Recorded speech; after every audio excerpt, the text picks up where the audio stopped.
ಭಾರತ ಸರಣಿ BH ನೋಂದಣಿ ವಾಹನಗಳನ್ನ ಬಹಳಷ್ಟು ನೋಡಿರ್ತೀವಿ. ಈ ವಾಹನಗಳು ಯಾವ ರಾಜ್ಯದಲ್ಲಿ ನೋಂದಣಿಯಾಗಿದ್ದು ಅನ್ನೋದನ್ನ ನೇರವಾಗಿ ಪತ್ತೆ ಹಚ್ಚಲು ಸಾಧ್ಯವಾಗುವುದಿಲ್ಲ. ಯಾಕಂದ್ರೆ ಇದು ಒಂದು ದೇಶ ಒಂದು ವಾಹನ ಅನ್ನೋ ಪರಿಕಲ್ಪನೆಯಲ್ಲಿ ಆರಂಭವಾದ ಪದ್ಧತಿ. ಸಾಮಾನ್ಯವಾಗಿ KA, TN, UP ಮುಂತಾದ ಹೆಸರಿನಿಂದ ಆರಂಭವಾಗುವ ವಾಹನಗಳು ಯಾವ ರಾಜ್ಯಕ್ಕೆ ಸಂಬಂಧಿಸಿದ್ದು ಅನ್ನೋದು ಜನಸಾಮಾನ್ಯರಿಗೆ ಸುಲಭವಾಗಿ ಅರ್ಥ ಮಾಡಿಕೊಳ್ಳುವಂತಹ ವಿಚಾರ. KA ಮತ್ತು RTO ನಂಬರ್ ಇದ್ರೂ ಯಾವ ಪ್ರಾದೇಶಿಕ ಸಾರಿಗೆ ಕಚೇರಿಯಲ್ಲಿ ನೋಂದಣಿಯಾಗಿದ್ದು ಅನ್ನೋದು ಗೊತ್ತಾಗುತ್ತೆ. ಉದಾಹರಣೆಗೆ KA 05 ಅಂತಿದ್ರೆ ಅದು ಬೆಂಗಳೂರು ಜಯನಗರ RTOನಲ್ಲಿ ರಿಜಿಸ್ಟರ್ ಆಗಿದ್ದು ಅನ್ನೋದನ್ನ ತಿಳಿದುಕೊಳ್ಳಬಹುದು. ಆದರೆ BH ನೋಂದಣಿ ವಾಹನಗಳಲ್ಲಿ ಇದನ್ನ ತಿಳಿದುಕೊಳ್ಳಲು ಸಾಧ್ಯವೇ ಅನ್ನೋದು ಪ್ರಶ್ನೆ. BH ರಿಜಿಸ್ಟ್ರೇಷನ್ ವಾಹನಗಳು ಯಾವ ರಾಜ್ಯದಲ್ಲಿ ನೋಂದಣಿಯಾಗಿದೆ ಅನ್ನೋದನ್ನ ಈಗಿನ ರೀತಿಯಲ್ಲಿ ತಿಳಿದುಕೊಳ್ಳಲು ಸಾಧ್ಯವಾಗುವುದಿಲ್ಲ. ಆದರೆ ಯಾವ ವಿಳಾಸದಲ್ಲಿ ವಾಹನಗಳು ನೋಂದಣಿಯಾಗಿದೆ ಅನ್ನೋದನ್ನ ಪತ್ತೆ ಹಚ್ಚಬಹುದು. ಒಂದು ದೇಶ ಒಂದು ವಾಹನ ನೋಂದಣಿ ಪರಿಕಲ್ಪನೆಯಲ್ಲಿ ಆರಂಭವಾಗಿರುವ ಈ ಪದ್ಧತಿಯ ಬಗೆಗಿನ ಮಾಹಿತಿಯನ್ನ ವಿವರಿಸಲಾಗಿದೆ. ವ್ಯವಸ್ಥೆಯನ್ನ ಪರಿಚಯಿಸಿದ ಉದ್ದೇಶವೇನು?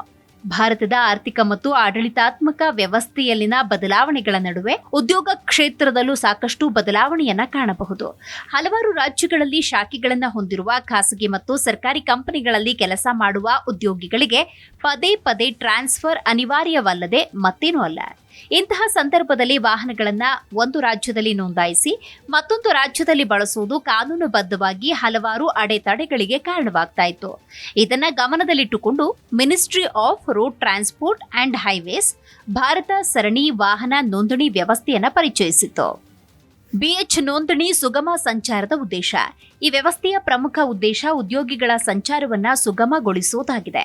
ವಿಶೇಷವಾಗಿ ಕೇಂದ್ರ ಮತ್ತು ರಾಜ್ಯ ಸರ್ಕಾರದ ಉದ್ಯೋಗಿಗಳು, ರಕ್ಷಣಾ ಸಿಬ್ಬಂದಿ ಹಾಗೂ ಕನಿಷ್ಠ 4 ಅಥವಾ ಹೆಚ್ಚಿನ ರಾಜ್ಯಗಳಲ್ಲಿ ಕಚೇರಿಗಳನ್ನು ಹೊಂದಿರುವ ಖಾಸಗಿ ಕಂಪನಿಗಳ ಉದ್ಯೋಗಿಗಳು BH ನೋಂದಣಿಗೆ ಅರ್ಹರು.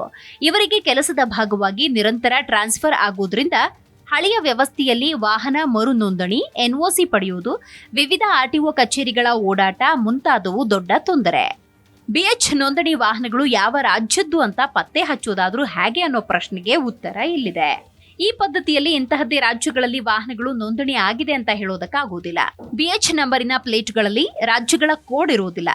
BH ಅನ್ನೋದು ಭಾರತ್ ಎಂದರ್ಥ. ದೇಶದ ವಿವಿಧ ರಾಜ್ಯಗಳು ಮತ್ತು ಕೇಂದ್ರಾಡಳಿತ ಪ್ರದೇಶಗಳ ವ್ಯಾಪ್ತಿಯ ವಾಹನಗಳ ನಂಬರ್ಗಳು BH ನಿಂದ ಆರಂಭವಾಗುತ್ತೆ.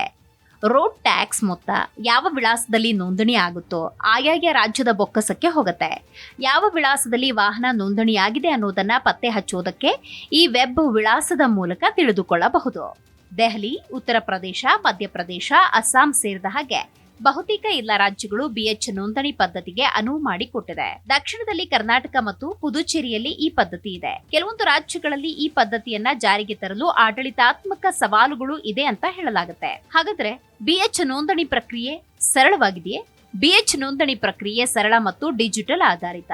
ಅರ್ಜಿದಾರರು ತಮ್ಮ ಉದ್ಯೋಗದ ದೃಢೀಕರಣ ಪತ್ರ ಮತ್ತು ವಾಹನದ ವಿವರಗಳನ್ನ ಪರಿವಾಹನ್ ಸೇವಾ ಪೋರ್ಟಲ್ ಮೂಲಕ ಸಲ್ಲಿಸಬೇಕು. ರಸ್ತೆ ತೆರಿಗೆಯನ್ನ 15 ವರ್ಷಗಳ ಕಾಲ ಒಮ್ಮೆಗೆ ಪಾವತಿಸುವ ಬದಲು 2 ವರ್ಷಗಳ ಅವಧಿಗೆ ಪಾವತಿಸುವ ವ್ಯವಸ್ಥೆ ಇದರಲ್ಲಿದೆ. ಇದು ವಿಶೇಷವಾಗಿ ಸ್ಥಳಾಂತರಗೊಳ್ಳುವ ಉದ್ಯೋಗಿಗಳಿಗೆ ಆರ್ಥಿಕವಾಗಿ ಸಹಾಯವಾಗುತ್ತೆ. BH ನೋಂದಣಿಯಿಂದ ಆಗೋ ಲಾಭ ಏನು? ಒಂದು ರಾಜ್ಯದಿಂದ ಮತ್ತೊಂದು ರಾಜ್ಯಕ್ಕೆ ವಾಹನವನ್ನ ತೆಗೆದುಕೊಂಡು ಹೋಗುವಾಗ ಮರು ನೋಂದಣಿ ಮಾಡೋ ಅಗತ್ಯ ಇಲ್ಲ. ಇದರಿಂದ ಸಮಯ, ಹಣ, ಶ್ರಮ 3 ಉಳಿಯುತ್ತೆ. ಜೊತೆಗೆ ಕಾಗದ ಪತ್ರಗಳ ಜಂಜಾಟ ಕಡಿಮೆಯಾಗುತ್ತೆ. ಆಡಳಿತಾತ್ಮಕ ಪ್ರಕ್ರಿಯೆ ಸುಗಮವಾಗುತ್ತೆ. ಇದು ಈಸ್ ಆಫ್ ಲಿವಿಂಗ್ ಎಂಬ ಕೇಂದ್ರ ಸರ್ಕಾರದ ದೃಷ್ಟಿಕೋನಕ್ಕೆ ತಕ್ಕಂತೆ ರೂಪುಗೊಂಡಿರುವ ಒಂದು ವ್ಯವಸ್ಥೆ. BH ನೋಂದಣಿಗೆ ಕೆಲವು ಮಿತಿಗಳಿವೆ. ಇದು ಎಲ್ಲರಿಗೂ ಲಭ್ಯ ಇಲ್ಲ. ನಿರ್ದಿಷ್ಟ ವರ್ಗದ ಉದ್ಯೋಗಿಗಳಿಗೆ ಮಾತ್ರ ಸೀಮಿತ. ಜೊತೆಗೆ ದೀರ್ಘಾವಧಿಯಲ್ಲಿ ರಸ್ತೆ ತೆರಿಗೆ ಪಾವತಿ ವಿಧಾನ ಕೆಲವು ಸಂದರ್ಭಗಳಲ್ಲಿ ಹೆಚ್ಚಾಗುವ ಸಾಧ್ಯತೆ ಇದೆ. ಕೆಲವು ರಾಜ್ಯಗಳಲ್ಲಿ ಆರಂಭಿಕ ಹಂತದಲ್ಲಿ ಜಾರಿಗೆ ಸಂಬಂಧಪಟ್ಟ ಸಮಸ್ಯೆಗಳು ಕಂಡು ಬಂದಿದೆ. ಒಟ್ಟಿನಲ್ಲಿ BH ವಾಹನ ನೋಂದಣಿ ವ್ಯವಸ್ಥೆ ಭಾರತದಲ್ಲಿ ಸಾರಿಗೆ ಕ್ಷೇತ್ರದ ಸುಧಾರಣೆಯತ್ತ ಒಂದು ಮಹತ್ವದ ಹೆಜ್ಜೆ. ಇದು ಕೇವಲ ಒಂದು ನೋಂದಣಿ ವಿಧಾನವಲ್ಲ, ಬದಲಾಗಿ ದೇಶದ ಏಕೀಕೃತ ಆಡಳಿತ ಮತ್ತು ಸುಗಮ ಸಂಚಾರದ ಸಂಕೇತ. ಭವಿಷ್ಯದಲ್ಲಿ ಇದರ ವ್ಯಾಪ್ತಿಯನ್ನು ವಿಸ್ತರಿಸಿ ಹೆಚ್ಚಿನ ಜನರಿಗೆ ಅನುಕೂಲ ಕಲ್ಪಿಸುವ ಸಾಧ್ಯತೆ ಇದೆ. ಉದ್ಯೋಗದ ಅವಶ್ಯಕತೆಯಿಂದ ಇತರ ರಾಜ್ಯಗಳಿಗೆ ಸಂಚಾರ ಮಾಡುವ ಲಕ್ಷಾಂತರ ಜನರಿಗೆ BH ಸರಣಿ ಒಂದು ದೊಡ್ಡ ಪರಿಹಾರವಾಗಿ ಕಾಣಿಸಿಕೊಂಡಿದೆ.